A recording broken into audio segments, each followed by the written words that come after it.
Près de 2 semaines après le mini-sommet quadripartite tenu à Nairobi, en marge de la signature par la République démocratique du Congo de l'acte d'adhésion au traité de la Communauté d'Afrique de l'Est, le président de la République, Félix-Antoine Tshisekedi Tshilombo, est arrivé ce mercredi 20 avril dans la soirée dans la capitale kenyane pour participer au mini-sommet quintipartite consacré à la situation de la paix et de la sécurité dans la région. Au cours de leur dernière réunion quadripartite du 8 avril dernier au State House, le président Uhuru Kenyatta, Yoweri Museveni, Paul Kagame et Félix-Antoine Tshisekedi Tshilombo avaient pris l'engagement de se retrouver de nouveau en il y a 2 semaines pour poursuivre leur discussion en y associant cette fois les présidents du Burundi, Evariste Ndayishimiye.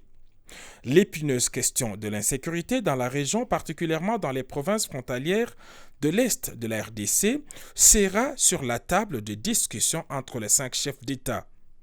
Le président Félix-Antoine Tshisekedi Tshilombo a été accueilli à l'aéroport Jomo Kenyatta par la ministre kenyane des Affaires étrangères, son homologue de la RDC et d'autres officiels congolais.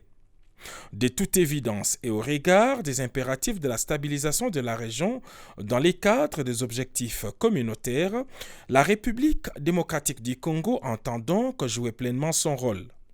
Il est donc clair que la réunion de ce jeudi à Nairobi est d'une importance capitale pour le pays et elle devrait aboutir à un engagement des États membres.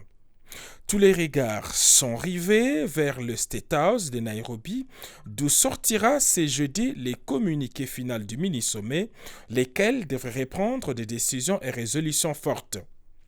En plus des 5 chefs d'État de la East African Community, d'autres partenaires stratégiques de la République démocratique du Congo, dont les USA et la France, sont impliqués dans ces processus. L'après-sommet de Nairobi sera suivi de plus près.